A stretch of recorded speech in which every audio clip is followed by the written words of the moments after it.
What it do? Bedtime crew. Hey man, listen, today I'm here to talk about Conor McGregor versus Michael Chandler. Now these are just rumors, yeah, just rumors. I don't know the guy, I don't know if the fight's fucking happening. But Conor McGregor has said all systems go. There's confirmation that he will be fighting in the summer. I'm very excited by this news, obviously. I'm a big McGregor fan myself. I like Michael Chandler as well. I'm happy to see him get this fight after 3 fucking years of waiting for it, bro. He's finally fucking getting it. Shout out to McGregor. What a Chad plan. He's going to make Chandler show up at the day at 185 and then change the weight on him. W strategy. But today I'm going to be building a pay-per-view card that fits this fight in the summer, being realistic to how the UFC usually builds McGregor cards. So we've got Holly Holm, obviously. No, I'm just kidding. But we're going to build a realistic card, and then I'm going to talk about this matchup and who I think is going to win.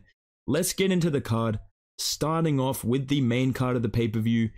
There is one man that has been on most fucking McGregor cards of the modern era, and he is coming off a very impressive loss in his last fight. I mean, truly a masterclass in making people rage the fuck out, ruining their okay, I just closed the internet thing. I'll fix that and I'll edit that out. But ruining their parlays, ruining their night. And we're going to get him in there with another legend of the Apex who recently became a household name.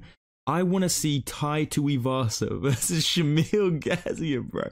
This is just fucking Samoan blob versus Russian blob, dude. And I feel like this is a realistic fight the UFC would make. Now, hear me out on this, okay?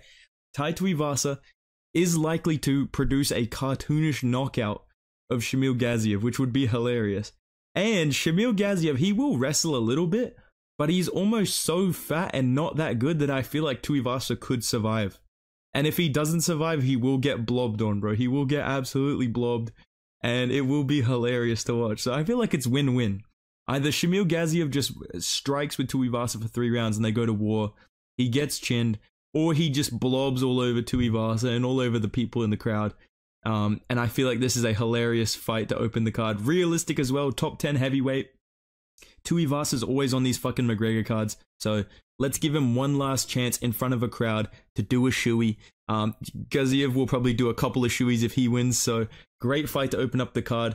Let's move on to a welterweight bout that I really want to see. And I was thinking of a couple of matchups, but realistically speaking, what I think the UFC is likely to do, and hear me out on this, okay? Again, hear me out. All right, I'm like that unhinged friend. Hear me out, bro. Vicente Luque MVP. Why not MVP Ian Gary? Because that is a mirror matchup, and they're going to make Ian Gary fight up the rankings. Why not MVP Wonderboy? I have a weird feeling they're not going to do that fight. I feel like they're not interested in that. Dana White seemed like he was like, okay, we've got to cherry pick opponents for MVP to make him exciting fights. I think Vicente Luque is more often than not an exciting fight. I was going to do Jeff Neal, but dude, he literally stinks it up so often.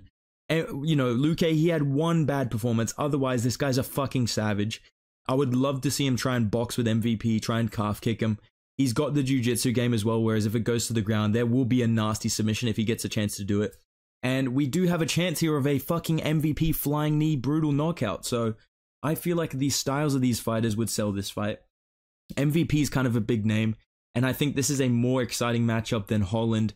More exciting than Jeff Neal. Honestly, maybe controversially, I think this would turn out to be a better fight than Wonderboy versus MVP. I think we could just see Luque getting his ass kicked for 15 minutes, which is always entertaining, or he pulls out this nasty finish. So I actually think Luque versus MVP would be a huge fight. This would be a banger matchup. I always love watching Luque fight.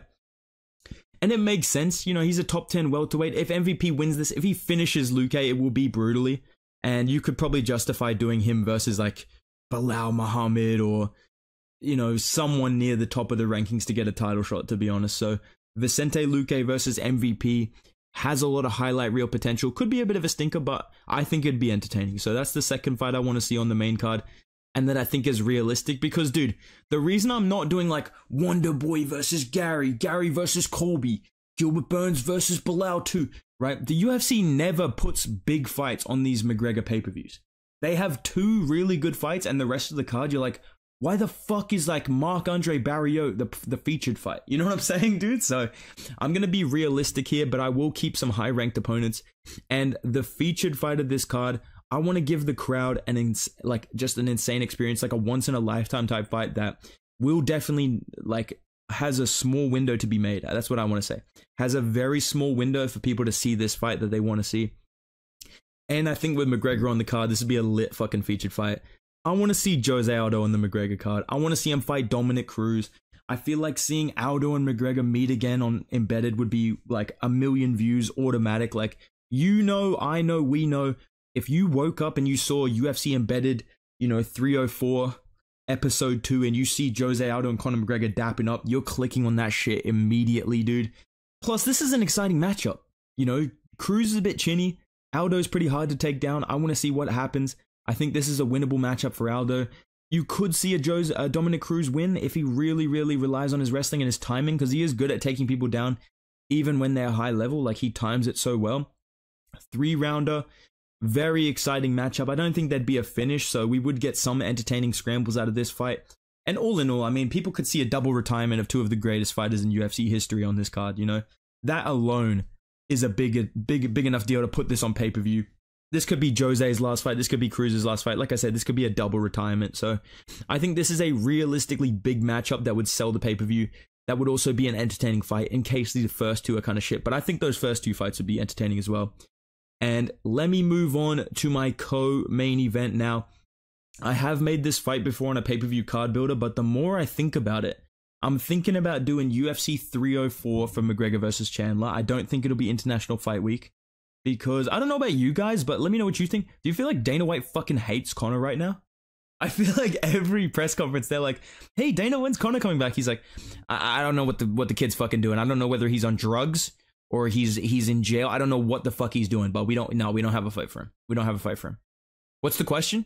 Do I have a fight for Conor? We don't have a fight for Conor. Next question. We don't have a fight for him. We don't have a fight for him. That's how Dana answers every question about Conor. But what was I saying? I think it won't be UFC 303. I think they'll budge it a little bit. They won't let Conor bully them too much, son. They'll push it back to 304 in July. Maybe California, since he's gone Hollywood. I could see that happening. I think Cruz being on the card would fit that too. Regardless of where it is, I'm feeling July. And I think a banger co-main event to a July pay-per-view with Conor and Chandler. Here's the fucking thing, right, you guys? I know I was supposed to fight in fucking Australia, dude, but 4th of July weekend, I can fight this fucking biracial dude, you guys.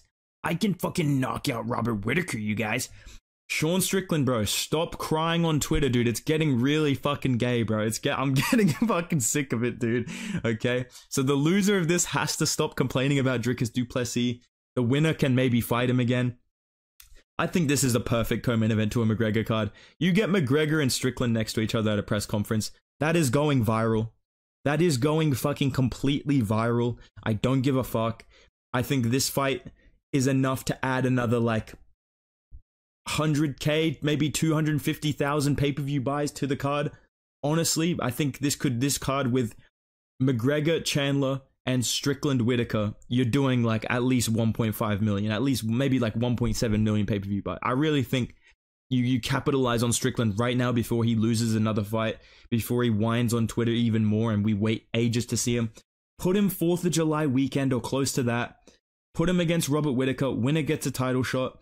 And this is a huge pay-per-view already. That's why I'm saying you can put fucking Gaziev on the card, dude.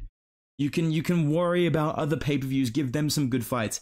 If you've got McGregor, Chandler, you've got Strickland, Whittaker, you've got 1.5 million pay-per-view buys. You don't need to worry about anything else. So that's why the card's not super stacked. And then obviously in the main event, you know yourself, yeah, I'm gonna bust Michael up, yeah. I seen him on fucking WWE SmackDown or something. He's a fucking fool of a thing. I'm gonna fucking bust his orbital bone up. So it is what it is. And then Chandler can get on the press conference. Jalen Turner, you're next. You gotta come back and fight somebody. So fight me. It's like, why are you calling out Jalen Turner? If you beat Conor, you get a title shot. Nah, fuck that. I want to fight Michael Chandler.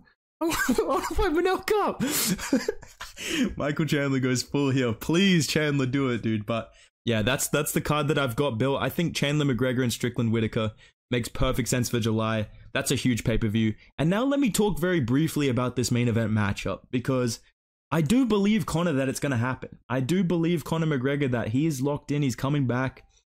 He's training hard. He said like 4 times on the thing. I think he wanted them to be like, wow, that's crazy. He said like 4 yeah, we had a little straightener. Yeah, we had people come to the house and I fought them a bit and I busted them up, you know, just to get back in the feel of having a knock. I do believe McGregor that he's coming back. So let's say 170 this fight takes place. I do like the idea of it being a 3-rounder. I know Conor mentioned that it's going to be a 3-rounder. I really like that idea. I hope the UFC says yes to that, because this ain't going 5 rounds, so it doesn't even fucking matter. You might as well give Conor the best chance possible to win it. If you're the UFC, you want Conor to win. Unless he doesn't resign, then you want Chandler to win, right? Then maybe change Conor's name or some shit. I don't know, dude. Maybe make him wear a do-rag or something. I don't fucking know. But listen, 3 rounds, Conor versus Chandler, 170. I kind of like this for Conor, dude. I know I'm being delusional. I should pick Chandler, but I'm going to be real. Chandler's best fucking wins are Dan Hooker and Tony Ferguson. And that Tony Ferguson win is aging like fucking milk. Not like wine, like my Poirier Benoit video or my Charles Armand video is going to age. That's going to age beautifully, okay? I know you're mad about that video, but I don't know, man. I feel like Conor's going to come in. The thing that I think of when I think of this matchup, right? I need to think about it technically, but just in terms of my gut feeling, what am I getting vibe-wise in terms of this fight, which is usually your right prediction, is what you feel in your gut. I just feel like UFC is so funny that Chandler's going to wait out 2 years and then get chinned in the first round. I feel like that is the fate that we're waiting for, dude. That's what the script writers are cooking up. Oh, Chandler, you're going to sit out 2 years? Yeah? You're going to squat on your rank? All right, round 1 KO, left hand, 40 seconds in. Say goodnight. I'm feeling McGregor's going to randomly win this somehow. He always comes back with a bang. I feel like he's going to come back with a huge W in this fight. And probably lose his next fight after that. Let's be fucking real. He's 35. But I think he can beat Chandler. He's old. He's chinny. He's small for the weight class. He's really fucking short. He 5'8". He looks 5'7", 5'6". The reach disadvantage makes me think Conor's got this as well. But all in all, I need to see Conor training before I pick, honestly. But right now, gut feeling, McGregor somehow wins this. But that's my thoughts on the card. That's what I want to see for UFC 304 or McGregor's comeback card. I would love to see him fight Nate Diaz as well at some point, especially if he loses this fight. I think Nate is a good bounce back fight. But let me know what you guys think of the McGregor comeback. Who do you think wins, McGregor or Chandler? And what do you think of the pay-per-view card that I built?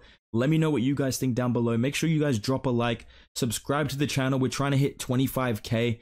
So run up those numbers. I really appreciate you guys. And go follow me on Instagram at Bedtime MMA for my predictions for the fights this weekend. I will see you in the next video next week. Goodbye.